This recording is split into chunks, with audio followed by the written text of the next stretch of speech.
আজকে বন্ধুরা সয়াবিন আর আলু দিয়ে একটা সবজি বানানো হবে। তো দেখুন, প্রথমে জল দিয়ে গরম জল করে সয়াবিনটাকে একটু সিদ্ধ করে নেওয়া হলো, মানে শক্ত আস্তে যাতে নরম হয়। সয়াবিনটা ফুটে গেল, এবারে হয়ে গেছে, নামাই দিব। নামাই দেওয়া হলো, নামাই দিয়ে কড়াই তেল দিয়ে পরে আলুটা আর কি ভাজি নেওয়া হবে।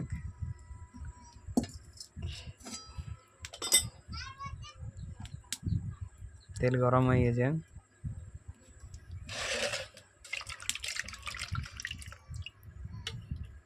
তো আলুটা এবারে দিয়ে দেওয়া হবে।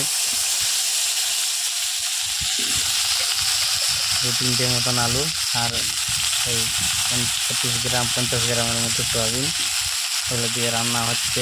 দেখুন,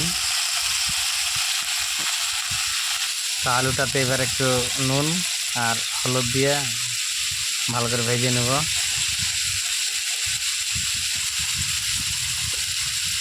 হলুদ দিয়ে পরে নেড়ে দিয়ে নাড়াচাড়া করে একটু ভালো করে মিশিয়ে পরে আর একটু ঢাক দিয়ে দেব, সিদ্ধ যাতে হয়।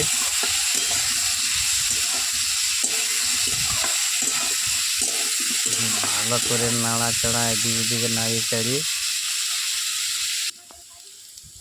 আলুটা প্রায় ভাজা ভাজা হয়ে গেছে আর কি। এবারে আলুটাকে নামাই দেওয়া হবে। নামাই দেওয়া হয়েছে, এবারে কড়াই তেল দিয়ে সোয়াবিনটাকে ভেজে নেওয়া হবে। আর একটু জলটা যেটা আছে সোয়াবিনের মধ্যে, ওইটা একটু কড়াই দিয়ে পরে তেল দিয়ে পরে টানিয়ে দেবে, তাহলে একটু শুকনো শুকনো হবে, একটু স্বাদটা ভালো আসবে। তো সোয়াবিনও আমাদের প্রায় ভাজার মতো হয়ে গেছে। এবার একটা কড়াইটায় তেল দিয়ে পরে পাঁচফোড়ন দিয়ে দিলাম। ফোড়ন দেওয়ার পরে এবারে পেঁয়াজ দিয়ে দিব। পেঁয়াজ দেওয়া হয়ে গেল, এবার একটু নাড়াচাড়া করে পেঁয়াজ একটু হালকা হালকা ভাজা হয়ে গেছে। একটু ভাজা হলেই মশলা, পাঁচমেশালি মশলাটা দিয়ে দেওয়া হবে, গুলে পরে দিয়ে দেওয়া হলো।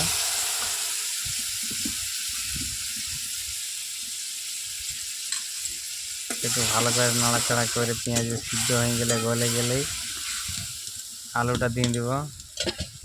তো এই তো প্রায় মশলাটা হয়তো মশলা থেকে তেল ছাড়ছে, গ্রেভিটা থেকে তেল ছাড়ছে। এবারে আলুটা দিয়ে দেবো। আলুটা দিয়ে পরে কিছুক্ষণ নাড়াচাড়া করার পর একটু জল দিয়ে ঢাক দিয়ে সিদ্ধ করতে দেবো। ভালো করে সিদ্ধ হয়নি, একটু যাতে সিদ্ধ হয় তার জন্যে সিদ্ধ হতে দেবো। একটু হালকা পরিমাণে জল দিয়ে ঢাক দিয়ে দেবো একটা পাত্র। 2-5 মিনিট রাখার পরে সিদ্ধ হয়ে গেলে ওটা আবার নামিয়ে দেওয়া।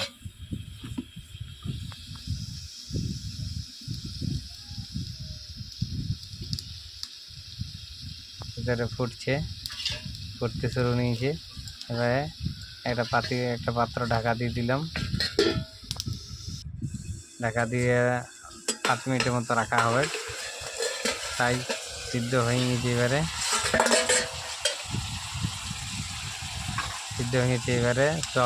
ভাজা সোয়াবিনটা দিয়ে দেবো এটার সঙ্গে।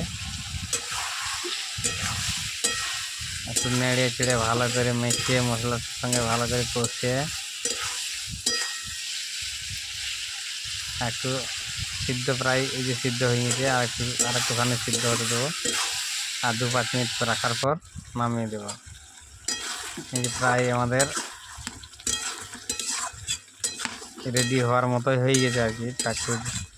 একটু মাখা মাখা, জলটা কমিয়ে একটু মাখা মাখা করে নামিয়ে দেওয়া। তো আমাদের রেসিপি রেডি।